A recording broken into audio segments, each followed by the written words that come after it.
Halo Bapak, Ibu, dan adik-adik, selamat datang pada modul ke-6 atau modul terakhir MOOC Kelompok Penerjemahan.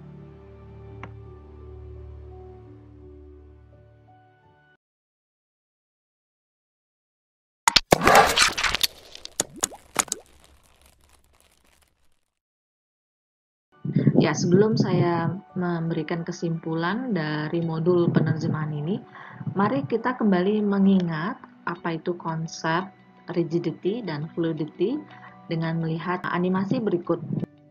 Semoga Bapak, Ibu, dan adik-adik kembali mengingat ya dengan animasi yang telah ditampilkan.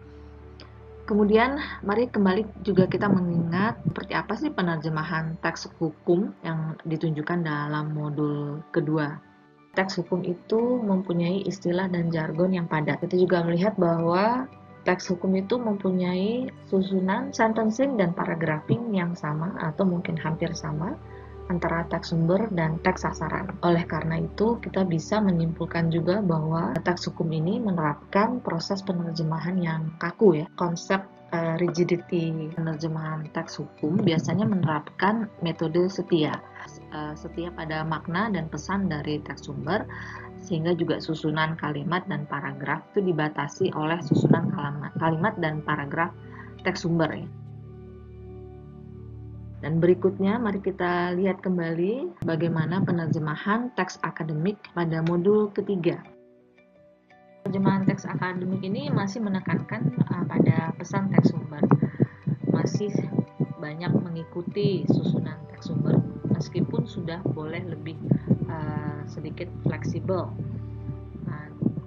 Jadi kita juga dapat menyatakan bahwa penerjemahan teks akademik ini masih mengalami rigidity atau kekakuan walaupun tidak sekaku teks hukum. Karena pertama, kepadatan istilah dan jargon di teks akademik ini tidak setinggi yang ada di teks hukum. Kemudian susunan sentencing dan paragraphing antara teks sumber dengan teks sasaran dalam teks akademik ini tidak diharuskan sama persis ya, tidak seperti di teks hukum. Nah, sekali lagi modul ini memperhatikan produk penerjemahan, mengobservasi produk terjemahan, lalu kita memberikan kesimpulan. Jadi bersifat deskriptif ya, bukan mengajari dari hal-hal yang sifatnya preskriptif bahwa ini harus begini, harus begitu. Ya, selanjutnya kita akan lihat penerjemahan teks pidato pada modul 4. Kalau kita baca ya, semuanya itu menggunakan kata dan ungkapan umum yang dipahami oleh masyarakat umum, baik itu yang pidato bahasa Inggris maupun yang pidato bahasa Indonesia. Fleksibilitas atau fluidity atau keleluasaan itu terjadi lebih tinggi ya pada penerjemahan teks pidato ini dibandingkan dengan penerjemahan teks akademik. Dan ini mungkin disebabkan karena pertama tidak adanya istilah atau jargon di dalam teks sumber maupun teks sasaran, semuanya menggunakan bahasa umum. Lalu ada kandungan budaya dalam banyak ungkapan sehingga harus dicarikan padanan lazim ke dalam bahasa sasaran atau disesuaikan dengan bahasa sasaran.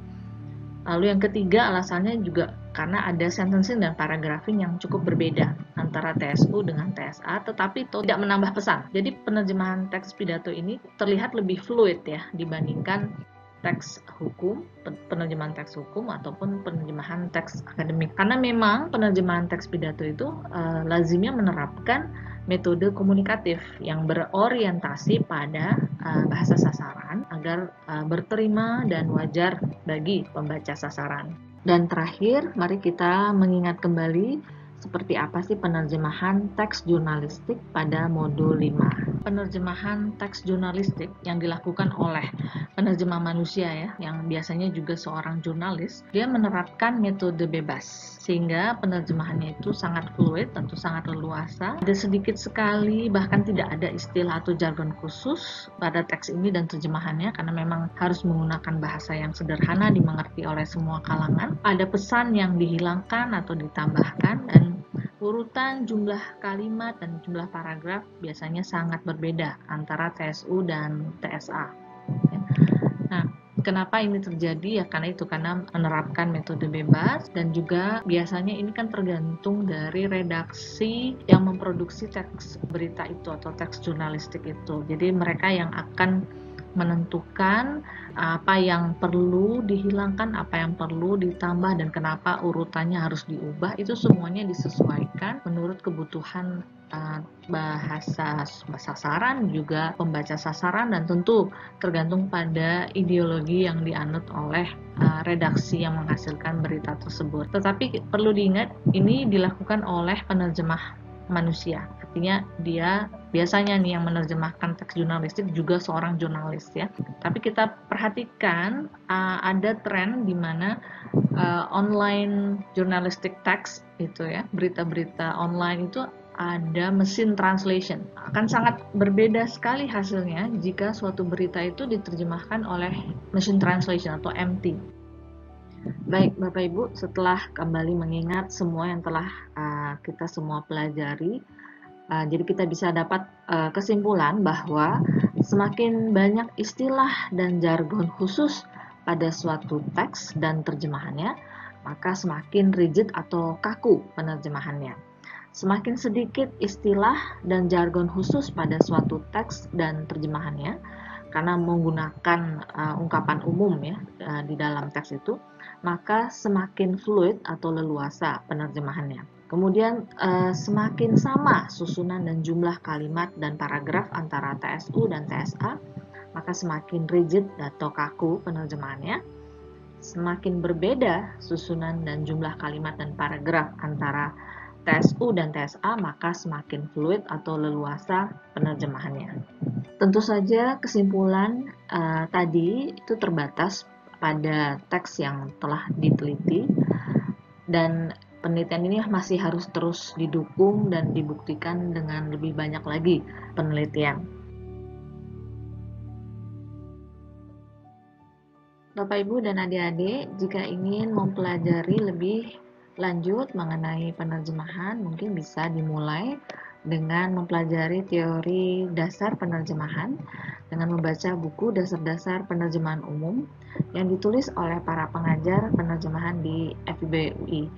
Berikut bisa dilihat gambar dari buku ini.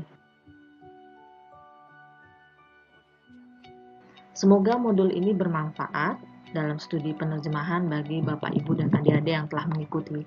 Terima kasih.